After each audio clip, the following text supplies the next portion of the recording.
Welcome in, friends, to Leading Off right here on Fantasy Pros. I am the Welsh. That is the Casey Bubba. And hello to all of you peanuts and cracker jacks. Playoff run, prep time, madness around baseball, divisionally, and more. We are ready to get into all of it. Bubba is a company man now. Look at that hat, Bubba. Look at that nice old Fantasy Pros hat. Yep, I just got to support the cause. Once they let me hang around here long enough, I might as well throw on some swag and be a company man. I like it. Well, I'm ready to get into all the stuff and the things. I had a late night, by the way, and we'll kind of start with that. A late night because I did a CBS hit, which was like 1 a.m. Eastern.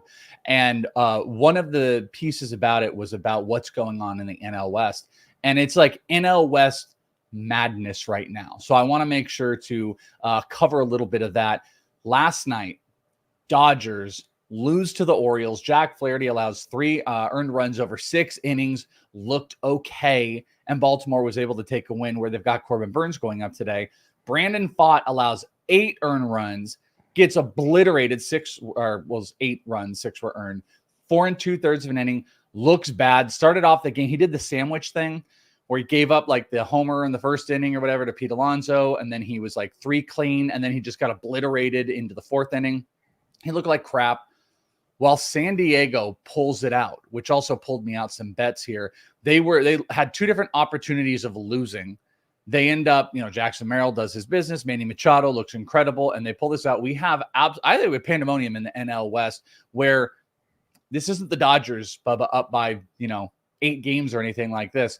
There is a 2.5 or 3 game differential between the Padres, Dodgers, and the Diamondbacks right now. And all of these guys are just floating. And I'm curious, what do you think the difference is going to be? What's going to be the deciding factor in this division? Like, is it, someone's got to keep pace with the starting pitchers, bullpen, offense, and how do you think it's going to finish out? Well, you got a Padres team whose offense is playing well. They might get Tatis back middle of September. You have their rotation might get you Darvish back in a week or 2. And they made all those trades to shore up their bullpen, which is what you want to do in the postseason. D-backs offense is one of the best in baseball. Dodgers pitching staff's in shambles. Boo-hoo. So it's pretty fun watching this division. And I think all 3 make the dance one way or another. But it's getting really fun thinking the Padres are back in this. The Diamondbacks we thought were lost for dead. You obviously follow them closely. And now they're looking like that World Series contender all of a sudden here. It's a fun one. And I think the biggest difference is San Diego's got the edge in getting Yu Darvish back. They just got Joe Musgrove back, and they have an elite bullpen back into the bullpen. That might be huge for them. I mean, I also think it's the reinforcements because I was looking at this. So in all the study, here are the crazy things. So the Dodgers have the best ERA, I believe, or was it? It was bullpen ERA in this division. Diamondbacks have the worst in this division. Dodgers are also the best representation of actual starter ERA and runs scored per game.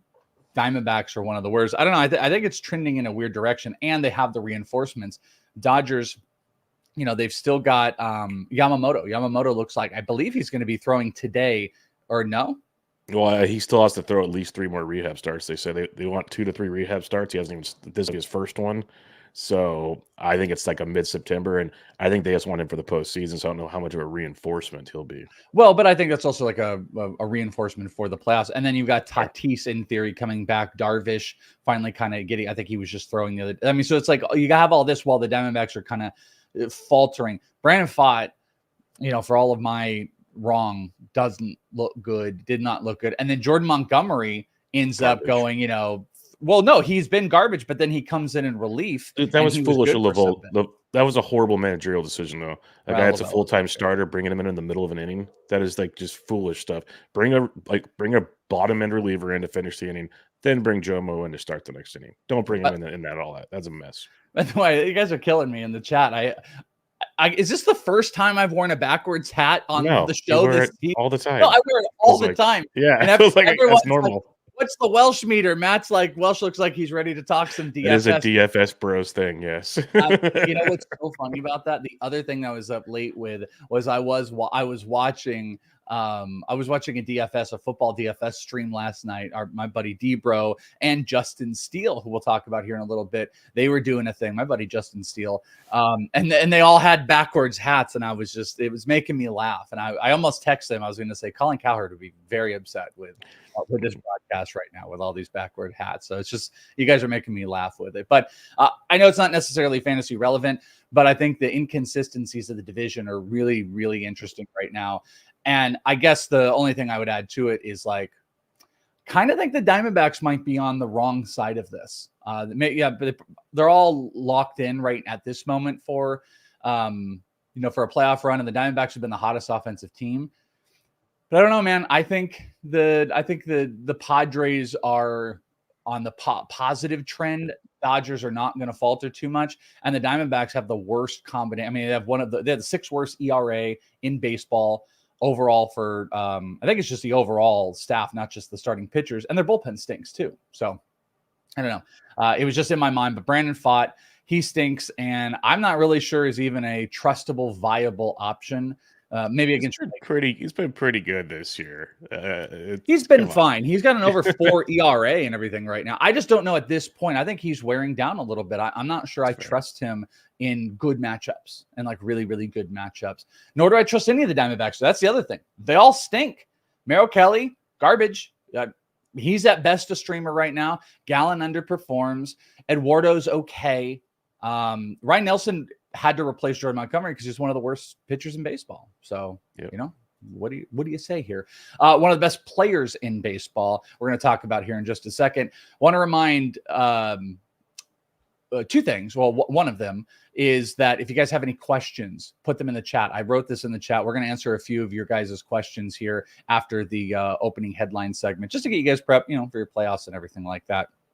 And then I completely forget what I have like a fun little announcement in here in just a tiny bit, which we've already kind of alluded to, and some people know. Jarren Duran, he went 2 for 4 with a solo homer on Tuesday.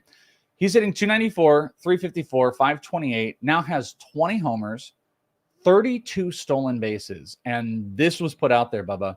He has joined the 2030 club, which currently only includes Jose Ramirez, Elly De La Cruz, and Shohei Ohtani. Is Jarren Duran a first-round pick next year? Not yet. He went 2nd round in our early draft, like 3rd or 4th pick in the 2nd round. So he's close. It's like he went 19th or 20th overall. But I'm not there just yet with Jarren Duran. I think there's still so many talented players in the front half, but like he'd have to replace Julio Rodriguez or Fernando Tatis Jr. Is that happening? I don't know. So, like, I get it. 2030 is amazing. 2030 is great, but would you rather, you got Duran Churio, you got Duran Corbin Carroll, you got Duran, like, there's a lot of these questions to be had. I was looking at, I think it was your guys' board. Someone shared it last night. It had to have been. You guys are you guys are the only insane people. Me and Bloom, we did a recap show on it last night. So, yeah. Yeah, and it might have been Bloomfield's board that I saw that was on there. And Corbin went like 16 or 15, and I went 2 picks ahead of Duran. I don't know, man. Like, I don't know if that's right. Like, you loved it. Corbin hit a homer last night. You love to see the power go on. He has a legit shot to put up 20 this year, which is insane. Because what do you have, like 3 through June or some crap like that? Yeah. So he has a legit shot to go 20. The stolen bases have completely gone by the wayside. He can't hit for average. Jarren Duran also has 100 runs, by the way. So it's like, Jarren Duran is putting up first-round numbers. I just don't know if he doesn't belong in the conversation. You say Julio Rodriguez. Should he go over Julio? Maybe. Like, I'm not opposed. I'm just saying there's like a glob kind of at the back of the first, early second, where you could make arguments, pros and cons for almost all of them. And I understand. I understand the Duran love. I just don't think it'll happen, is what I'm thinking. Yeah, it'll get there. Lee asked Gunnar or Duran. Gunnar, clearly. Gunnar was the 4th pick in this draft, and that was pretty easy. Yeah. Gunner's still the guy, but it's just kind of an incredible run that he continues to keep going on, and the numbers are insane. Another great run for a guy that'll be 2nd or 3rd round. Jackson Churio has not slowed down, hit a 2-run homer, also a stolen base when the Brewers lost here. And this is another one of those guys that's like, it's funny. I don't know if you're implying this, like, shout out to the glob. There's actually a glob, I think, of great hitters this year between probably the mid-second round to the third round, I should say, next year. And there's going to be this glob, and it's going to be the like Carrolls and the Durans, and then to lower degrees, it's going to be the Churios and the James Wood and Jackson Merrills. Yeah, all those guys are going to be in there. But anything on Churio right now? Dude, all I got to say is I was watching that game. Churio took out the top left corner of the scoreboard with that home run. It was like 464 feet off of Logan Webb. And then he played great deep. Like, the kid is so good, and he's only 20. Like, it's unreal. Some pitching stuff out there. Jeffrey Springs tossed 5 shutout innings in a no decision. He ended up giving up 1 hit, walked 2, struck out 9. And I really also put this on here to say, like, dude, he looks like he is back into his vintage self. And that's another one of those guys that I do think he's going to, as the offseason goes on, he will start creeping up and up. But I don't know if initial ranks are going to be appropriate on where he really should be. Because if you remember, Jeffrey Springs was like, what, top 20, 25 SP? Like in the hey, he's going to break out, and then he got hurt. Maybe he's around that vicinity, but I love what we're seeing out of Jeffrey Springs right now. And I just think, it's back to vintage, and this is what you want. Also, because he's not a big power thrower. You know what I mean? Like, he's a guy that really works off of that changeup, and that he's already got that back. It's a huge sign for next year, and it's a great sign for the rest of this year. Yep, definitely. It's great for the rest of this year. Downside, he's only going to throw 79 to 80 pitches, it looks like, every start. So this year is going to be limited, but great going into next season. Look like he's healthy and should be back in that top 20, 25 discussion for sure. I will give you one that I am immensely impressed with. And I sat down, you know how this goes sometimes. We're just like, we're all over the place with games, and where your focus can be on certain players. I don't know if I had sat down and like give complete focus to Spencer Schwellenbach in a game. Like, you know what I'm saying? Like, where you actually sit down, you're like, I'm going to watch every pitch, and I'm going to go. I've seen an inning, I go over, I don't actually click. Isn't that funny? That was our change the channel thing now. I just saw you do that. Like, you just showed your age. You just totally aged yourself there. I don't click anything anymore except my mouse. I would just be like, click, click, click to change over. Keep talking about clicks. Let's have some fun. But like, I'll watch like an inning or something like that, but I watched the whole thing, and Spencer Schwellenbach has definitely taken another step up. And I know everybody, has paid attention, really knows that. He ended up striking out 8. I took his strikeout total over yesterday, but that combination of the high 90s four-seam fastball, the cutter that he can even slide a bit, the splitter, which has got double action. He'll throw it high. He'll throw it like the changeup, and the curveball. I think I'm going to be wildly high on Spencer Schwellenbach next year. In Dynasty, I want to buy him right now. No matter what happens, even if it gets blown, you know what? Get blown up in one start. Give me a discount. I want to buy him in Dynasty. I'm moving him way up in my Dynasty ranks.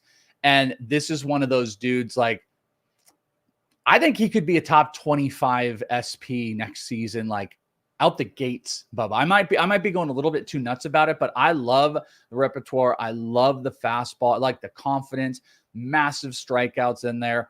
I think I'm going to be one of the high guys on Schwellenbach. I don't know where he went in that 10 round, if he went, but I legit think like this is going to be he's going to be one of my huge breakout guys for next season. Yeah, he's a 10th rounder, and it's a fun conversation because I'm with you. I think he's legit. I think he's going to be very, very good. Could take a step forward. He feels like a good SP2, SP3 in fantasy right now. I don't think he's the ace yet, of course, in that tier, but could be very, very good. And he'll be like the SP3 or 4 in Atlanta, which bodes phenomenally well in that question. So I think he's legit. I'm with you. And I was very bullish out the gate because minor league numbers look like a lot of pitch to contact, which scares me at the big league level. And he has continued to improve, as you said, and the strikeouts have been amazing. So I'm a big fan as well. Yeah, no, and like I'm agreeing with you, but I wasn't like I'm fully admitting like I wasn't like, oh, I love Spencer. No, I was out on him. I told people not to pick him up when he first came up. That's what I'm saying. I was not on board because he was minor league wise looked like a pitch to contact guy, and I didn't want anything to do with that. He's completely changed his how he pitches basically. It's been amazing. That's where I'm at. I mean, he's a two-way player too. The guy was a shortstop. But I think he's a bulldog out there. I think his stuff is disgusting and nasty, and he's going to get better into the offseason. He's going to be one of my favorite players. Also, a fun note, I think a lot of people saw this, but the Schwellenbach versus Simeon Woods Richardson was the longest last name pitcher versus pitcher matchup in MLB history. And then I think they said like when you added in the first name, it was like 40 characters between the two, or just some nonsense. But Schwellenbach versus Woods Richardson. Your biggest name is ridiculous. I actually love those guys with those crazy names too. There's a guy on the Rangers who's in the minor leagues. I think it was like the longest name in history. Like no joke. It was like a horseshoe. Like it literally went up and it went all the way down under the number. The name was so long. Like the old those dudes are the best. Saltalamacchia.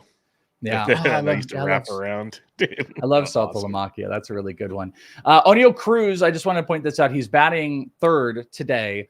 I think playing at this moment. But more importantly, he is finally in the outfield. He had been DHing the last couple days. He is starting in center field. That's the new transition for him. I also want to point out, I did this, I think, on ITL, but like O'Neill Cruz, if you don't pay attention to him, is really, really good. And he's not beating the expectation of the big homers because here's the deal. Everyone was like, he's just not going to hit for average. The dude, I think, is hitting at 270 marker. Yesterday he hit a double. And what I was telling Boggs was, what I think is so trippy is if I would have told you, ask you this right now. If I would have told you, hey, he's going to hit 265 next season. If I would have told you that in March, what would you have said that stat line is going to look like if O'Neill Cruz is hitting over 260? I'm thinking I think he's the 30-30 guy. Yeah, I told Boggs, I was like, I probably hit 40 homers. So I think the disappointment has come from he actually hasn't tapped in to the he's barreling, he's hitting hard, he's just not getting the ball, I guess, enough in the air. But like he's hitting for great average. I think he stole a third base yesterday. So he's going to be a 2020 guy. Probably not going to be a 25-25, but with a good batting average. I don't know. I felt like people were very indifferent about O'Neill Cruz. I think he's way better than anyone's giving him credit for. So he's been great. The production's awesome. I think part of the thing that's hurting him is in the preseason, everyone did the lazy Ellie De La Cruz versus O'Neill Cruz discussion, and Ellie's just been off the chart. O'Neill's been banged up a little bit, so it's kind of overshadowed him. But yes, O'Neill's been very, very good. The move to the outfield could be fun too, so I'm excited about that. I mean, I talked about that, but I also said like I thought they were different. Ellie was going to steal bases, O'Neill was going to hit homers. I'm a little surprised at where the home run rate has been, but he just hasn't been getting the ball in the air a ton. He absolutely crushes it, but once he learns to get the ball in the air with that batting average, it's going to go. And I think that outfield eligibility all but helps. Next year, you're going to be able to put him in the middle infield, and you're going to be able to put him in the outfield. That's huge. Going to be the Jazzy Jazz of the world. It's going to be fun. Yeah, but he does, get hurt a little bit. And then finally in this, I want to answer some questions. My boy Justin Steele allowed 2 earned runs of 5 innings, struck out 6, was able to get the win. And I'm actually more posting this because this is going to be super cool because they mentioned it last night on the stream. For you guys, it'll be Friday. We're going to be doing a show with Justin Steele. Myself, Derek Brown, Justin, Cubs ace, Justin Steele, and fantasy guru Drew. It's going to be a football thing, but we're going to be doing a live mock draft. Live, like we're going to be doing it. And it's going to be up on the YouTube, Fantasy Pros YouTube channel, which is going to be super cool. And we're going to be filling that mock draft on our Discord. So another cool perk, fantasypros.com/chat. We're going to be hanging out with Justin Steele. So he's striking out dudes and going to be drafting rosters. He's a DFS guy. They were doing mad DFS rosters. By the way, Bubba, he said he's got like a 40% best ball share on Trey McBride, big tight end guy too. Hey, I'm 2 for 2 with Trey McBride shares in my fantasy league, so I'm pretty fun. Hey, I've always loved Justin Steele. Now it's making sense. Oh, okay, nice. Yeah, there you go. So, all right, yeah, but Justin Steele, Justin Steele X Welsh. We're recording it tomorrow, but it'll be on the YouTube channel. So I think that'll be pretty fun. Probably won't talk a lot of baseball, but maybe we'll do a little bit. All right, let's answer some questions. We'll burn through. Pistol, looking for saves, Jorge Lopez or Podge?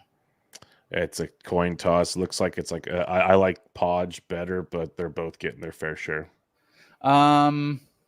Yeah, I guess Podge is fine by me. Matt says, big Christmas or Jock for the rest of the week? It's Christmas in August, everybody. I like Jock, but Joan Kinsey's been playing lefties, of course, half the righties, and just been beasting out right now. Dude, I mentioned this in ITL too. If you look at Big Christmas's like overall or underlying numbers, Yeah. He might be the dude. He might be like what Naylor was like 2 years ago, because Bingo. it's like 19% barrel rate, over 50% hard hit rate. He gets the ball in the air almost like a 20-degree launch angle. He just needs to stop striking out. And that's improving. That's improving too. He's getting better. Yeah, he might be a huge breakout for next year. Who did you say for this one? I picked Noel. Yeah, I go with Noel. I think they're giving him regular playing time. Jock is still, Platoon. He's pure platoon. He's a pretty damn good platoon. But he's awesome. Yeah. In a daily league, you probably play Jock, but I'll take Joe and Kinsey for the. Yeah, they don't like to play him a big Christmas. Christmas. I think I've told this big Christmas. He's one of the furthest balls I've ever seen hit in the backfields. It was at the Rangers stadium, and the Rangers, it goes like, here's the field, and then they're like right here's the facility, like right behind the center field wall is their workout area, and then there's this big net and everything like that, and then there's a parking lot to the left. He didn't hit the homer, but he hit it so far it went over where the netting was. It went past the building and went into the parking lot and bounced over to the Royals side. And I know I'm trying to like give you guys the audio version of that. It was stupid. It was one of that guy's power is like 500 feet home run type of power. But I think you know that. Michael Impo says, is Julio droppable in a 10 team? I don't think that's out of the question of possibilities, because there's in a 10-team league, the waiver wire should be pretty plush with options to string link the week. I could move on from Julio right now. Yes. I want to look at his numbers over this last recent time. I think these questions It's bad. Is it really that bad? I mean, that team in general. By the way, it's worse than replacement level talent. I was looking at this team. It's crazy. They have the I think you guys know this. They have the number 1 ERA in baseball. They also, I think, had like a top 10 bullpen ERA. And they, I believe, are like the actual worst as far as runs scored per game. They're bottom 3 in runs scored. I mean, it is literally the polar opposites. How you have maybe the best rotation in all of baseball, and you can't put it together with Julio, and you go out and get Randy Arozarena. He is hitting 167 in August right now. He had a 267 pre-All-Star break average. He's down to 156 in the second half.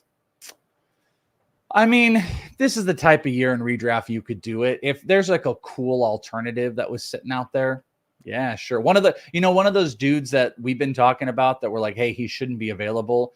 Like how like Tyler Fitzgerald has been. Dude, I got one for you. Would you rather Julio or Jake McCarthy? Yeah, I'll take Jake McCarthy right now. Easy. I think it is Jake. All right, let's see what else we got here. JJ said that Texas Chicago are they replaying their game today? I would love to know too, because I had a little parlay bet yesterday for the Padres to win, which they did, and for Texas and Chicago to have a nerfie, and it got suspended. And it's still, they didn't like cash me out. They're just like holding it. They're holding it hostage for, I don't know what the hell. I don't know what is going on with that game. It's I don't even see it on the schedule today. It's restarting today. And then so it's basically a doubleheader since they only threw 4 pitches, but they're going to play that game and then start the second one right afterwards. Okay. I need to see it. I need to, my cash out. It was a suspended game, not a postponed game. What's the difference? Suspended means they're going to pick up where they left off. Postponed, you'd start over. They didn't do anything. They threw 4 pitches. Garrett Crochet, the White Sox to this so bad. They threw Crochet, who doesn't even throw more than 4 innings. He has 2 starts this week, threw 4 pitches. We probably lost him for the rest of the week.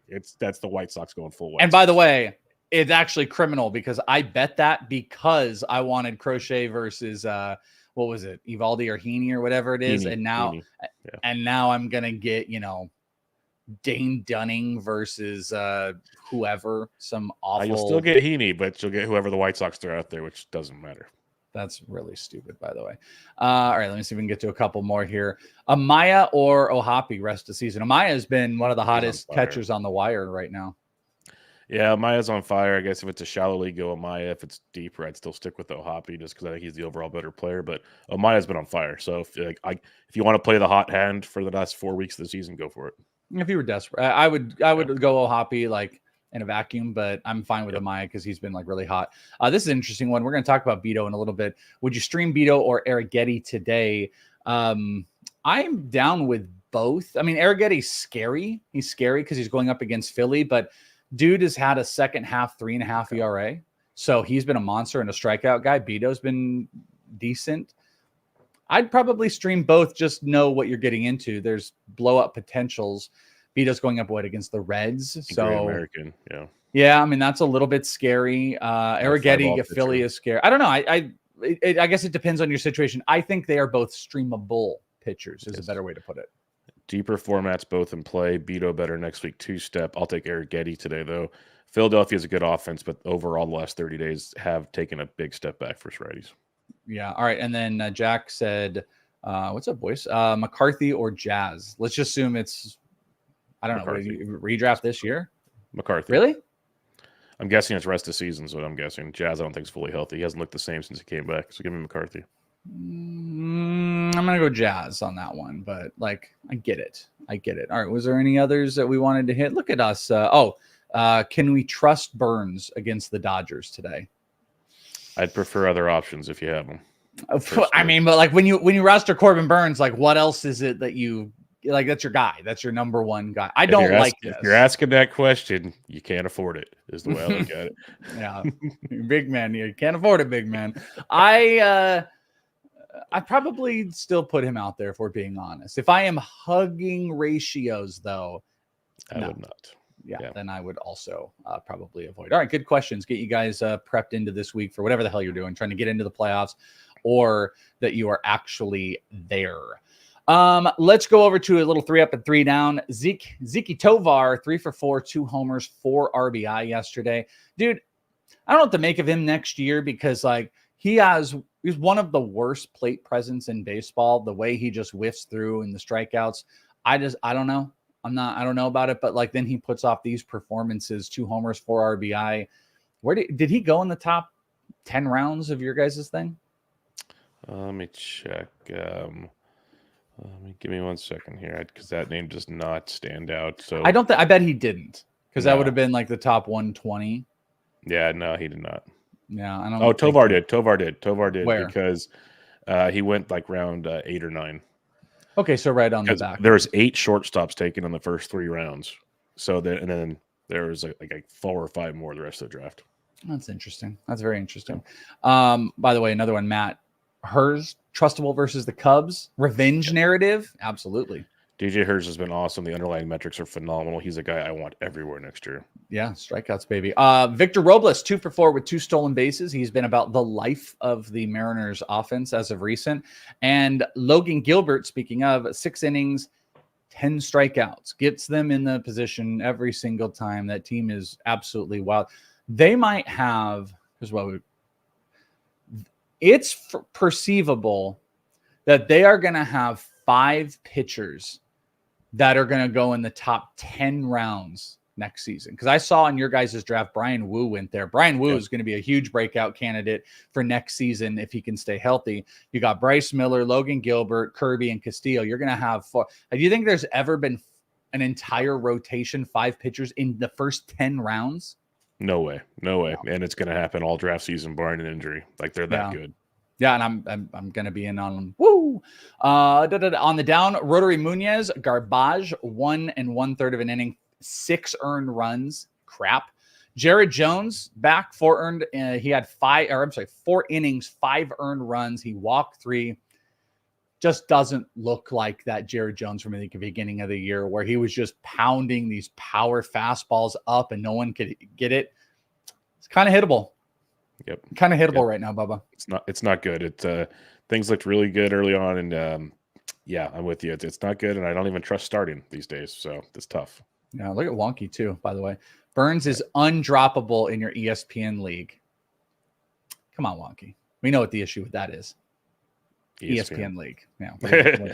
What are we doing? Also on the down, Taylor Walls 0 for 4 with 4 strikeouts. On the injury market, there are some Diamondback updates. I guess I was talking about all the reinforcements that the other teams in the NL West are going to get. The Diamondbacks are going to get some reinforcements from the IL here shortly, I suppose. Unfortunately, it won't be in their rotation. Ketel Marte has resumed hitting, which is a great sign. The Diamondbacks definitely need him back. Also, Christian Walker took batting practice on Tuesday. So both of those coming back, that will give a new jolt for the Diamondbacks. Plus, I need the Diamondbacks to pick up 10 wins through the rest of the year to cash my over on their win total for the season. I like those chances a lot. I think you're sitting pretty there. I feel decent about it, but like I said, I got a couple of these bets right now where my Ellie one is locked. My Ellie stolen base lead the league. We're good. We're good on Ellie. But I've got the Diamondback win total. I've got Jackson Merrill rookie of the year, and then I have O'Neal Cruz over 24.5 homers. So I need 7 homers from now to the end of the year, and I don't feel great about that one. Yeah, I don't know. Jackson Merrill, like 3 out of 4 on those, that's going to pay pretty nice. Oh yeah, no, we're gonna have a good cash day on some of the future betting, so we'll do some more next season. But we need those reinforcements and fantasy reinforcements for Christian Walker and Ketel Marte coming back. Another interesting one that happened in your guys' draft, I was actually shocked at how high he did go. Jacob deGrom fired 2 perfect innings on Tuesday in the minor league rehab assignment, AAA Round Rock. So he is looking like, they're positioning him to get maybe 2 starts to end the season, something like that. I think that's what they're looking for. And I believe he went in the 3rd round. So if you have him, I think I'm relatively comfortable just throwing him right back out there, whatever, he's going to do for this season. If you want that little boost for fantasy next season, you're getting really almost no discount because this version of DeGrom, which shouldn't get anything crazy, is already going in the 3rd round of your guys' draft you did, which, in like more consumer type drafts, that maybe that's like the 4th or 5th, but that also shows you he's going to creep up. So even if he's a 5th round guy, by the end of the preseason or the spring training, he's probably going to be back into the 3rd round. Oh, easily. He's going to be there was times he was going in the 1st and 2nd round in the past. So if he shows that he's back to being DeGrom, he's going early. There's no doubt about that. I've always been the biggest dummy about DeGrom. I'm like, guys, he's the best, but that is the truth. It's similarly my Mike Trout argument, where if you give me the player that is injury prone and also the production goes away, I'll relent and I'll on my back belly, like, okay, I'm wrong. But like, that was my argument with Pianowski on this show in the offseason, was like, his argument was he's going to get hurt and he's not good anymore. And I was like, well, he might get hurt, but he is still good. And I was right about that. He was still good, but then he, of course, had an even worse injury and Pianowski got the win. But that's the same thing with DeGrom. And that was always my argument. Problem is when he's out there, he's one of the best pitchers in all of baseball. It's just, are we too far gone that you just know, like, it's maybe, if at best it's 80 innings. And that's where I need to come to terms with, like, he's the best pitcher in baseball when he is out there, except you might get 12 innings or you might get 80. You're just not going to get 140. Yeah, you're not getting the full deal. I treat it like the Kershaw situation. You're going to get 80 to 100 innings. Are those good enough for where you're picking them? It depends. But you can't go in the 3rd round if that's the case. No, you can't. But yeah, that's why I'll never draft him personally, because it's just too rich for my blood. But some people might believe it's like, some people said the same thing about Tyler Glass now this past year, and he's got a career high in innings already. I know he's hurt again, but he's already back on the IL second trip. He's already been worth all that draft capital. So you never know. It's a tough game because DeGrom is that good that it might only take like 120 innings to pay off a 3rd round. We're going to have the best debates in the offseason, me and Joe, with the DeGrom stuff. It'll be fun. Another guy that we'll be debating, Sandy Alcantara, Tommy John surgery last October, says he would be able to return to the mound before the end of the year if the Marlins would let him, which I gotta be honest with you, I actually think they should. You should let him get a start in if this is true. Just like 1 start on the back end, but I don't think they're doing any of it. It's going to be all off-season work and we'll get him back. But it looks like we're lining up to like be okay back with Sandy for next season, which is a huge plus. There's another guy. I'd rather have Sandy, of course, over DeGrom, but I don't know if they went like that in your draft. No, it's Oh no, we lost Bubba's audio. Did you come back? I don't know why I just. Oh, there you are. There you go. StreamYard just muted me out of nowhere. That was fun. Yeah, Didn't like your take. Apparently, no. Sandy went around 9 or 10, so they went. Yeah, no, I think that's stupid. I think that's dumb. That's ridiculous. The other injuries, the injury stuff, at least that's out there. Grayson Rodriguez progressed to playing catch from 90 feet. That was at Dodger Stadium. And Liam Hendricks is on track to return to the Red Sox bullpen here in September. So there you go. Yep. There's some good positive news. Friendos, let's talk about some bets. What are we betting? Well, we got it. For the best bets of the day with Bubba in the Welsh, brought to you by Bet365. By the way, you can use promo code, leading off, where you can bet $5 to get $150 in bonus bets. Go and use that promo code leading off today. $5 for $150, and you can take part in some of these fun bets that we got going on. Bubba, you are an absolute fireman on this show with prop betting. Hit run RBIs are Bubba's specialty, so please tell us you got some that are going to cash today. Well, we're going total basis tonight because hit run RBIs, the market's gotten way too ridiculous. Yeah, it is a tough market. It's gotten bad. So we're going total basis. Got the clean sweep last week, so we're going to do it again here. JJ Bleday in Great American Small Park, over 1.5 at plus 130. It should be a lot of offense in that game. So give me some JJ Bleday. They had no Lawrence Butler options. I was very angry on that. I was about to ask you. I know there's going to be a Lawrence There Butler was no one. Lawrence Butler options. I was not happy on that one. Jackson Merrill, it's even money, over 1.5 at plus 100. The dude just keeps getting it done. Palante on the mound. I don't see that slowing down. And I'll go Jackson Churio. We'll ride the hot hand there, over 1.5 at plus 120. Kyle Harrison on the bump for the Giants. He's been all or nothing. And this Brewers offense is legit. Churio hitting at the top of the order. So I'll take plus money on an over 1.5 there as well. I like it. Well, I'm going to be betting against a little bit in that first inning. Some bets I've got going today. I'm actually going Osvaldo Bido on the strikeouts. I'm going with the over strikeouts. It's 4.5, right at minus 110, going up against the Reds. That is a strikeoutable team, if you will. And as of recent, I believe Bido has hit this marker in six straight. I think it's like 6 straight games. So this is a pretty fair line. So we're going to go with Bido over strikeouts. Otherwise, I'm going Nerfies today. And I am going with San Francisco and Milwaukee on the Nerfie. Milwaukee has been, I cashed this yesterday with a different lineup, Toby Myers and Logan Webb. Close to not getting it with Logan Webb yesterday. But Milwaukee's like a middle-in first-run scoring team, while San Francisco is a lot closer to the bottom.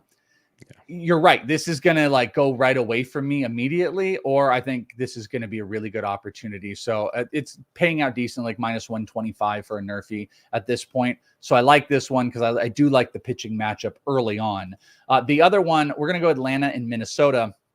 Obviously, this is a Chris Sale bet. And anytime I can find Chris Sale Nerfies that are not minus 150, I pay attention to them. And obviously the other pitcher is going to be important here. And David Festa is one I actually think I'm relatively comfortable with. Now, these are two bigger powerhouse offenses, but I'm betting Sale is my lock. And then can Festa hold down that top end of the Braves order? I think they can, actually. I think that Braves lineup is a little bit beat up right now, and Festa has been okay. So I'm going to go with the Nerfie Atlanta, Minnesota. So Bido over strikeouts, the San Francisco, Milwaukee Nerfie, Atlanta, Minnesota Nerfie, and then Bubba's got over Bleday, Merrill, and Churio total bases. And I will also tell you, I almost did the Merrill total bases one in here. And shout out to my boy Dennis Sidler, who just did a signing with Jackson Merrill yesterday. Got some fun stories, got some cool stuff, and we're going to have some more fun Jackson Merrill stuff here behind us. And I'm going to try to pick up a thing or two for next year because I want to do some more giveaways here on Leading Off if you guys want some merch. Yeah, some Jackson Merrill stuff. I have the bet. I'm so excited to share it.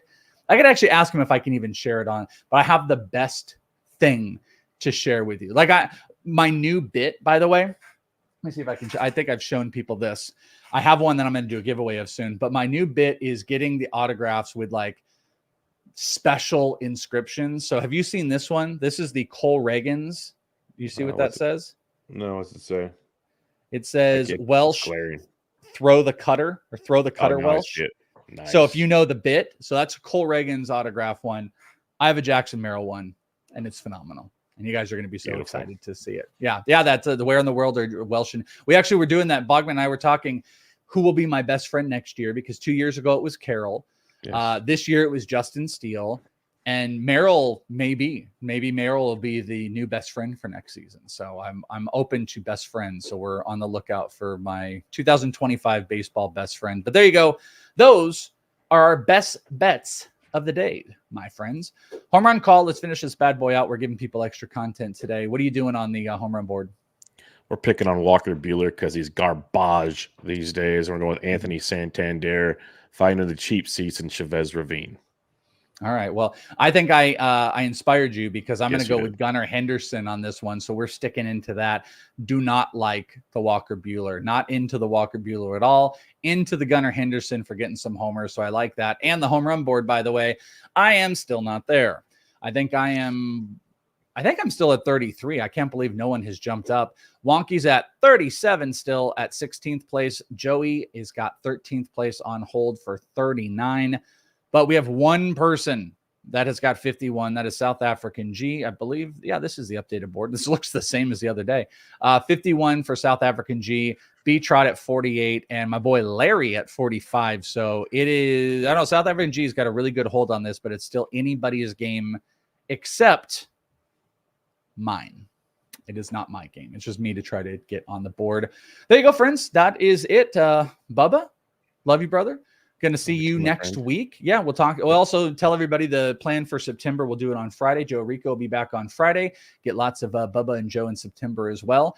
Hopefully you guys have a great week. You know where to find us. You can catch us over on the Discord, fantasypros.com/chat. Join up with the community, ask questions, or you can find me on Twitter, Is It The Welsh, or Bubba at BD Intric. You guys have a fantastic day, and we'll talk to you next time right here on Leading Off. Goodbye, friends.